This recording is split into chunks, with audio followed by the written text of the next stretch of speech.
திமுகவை வீழ்த்துவதற்காக ஜெயலலிதாவின் தொண்டர்கள் அனைவரும் ஓரணியில் இணைந்து போராட வேண்டும் என அமமுக பொதுச் செயலாளர் டிடிவி தினகரன் தெரிவித்துள்ளார்.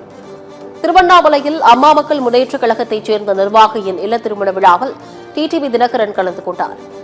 அப்போது செய்தியாளர்களை சந்தித்த அவர், யாரோ கொடுத்தோ அழுத்தத்தின் காரணமாக இளைஞர் அஜித்குமாரை போலீஸ் விசாரணையில் காவலர்கள் அடித்துக் கொண்டிருப்பதாக தெரிவித்துள்ளார்.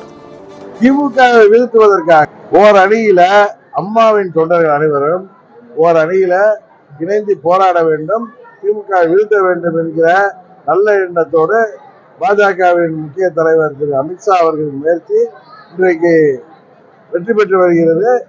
உறுதியாக திமுகவின் ஆட்சி வீழ்த்தப்படும். அதனால எங்களுக்கு இருக்கின்ற பிரச்சனைகள் என்பது வேறு, திமுகவை வீழ்த்த வேண்டும் என்கிற நோக்கத்துல எல்லா கட்சிகளும் தேசிய ஜனநாயக கூட்டணியில பல கட்சிகள்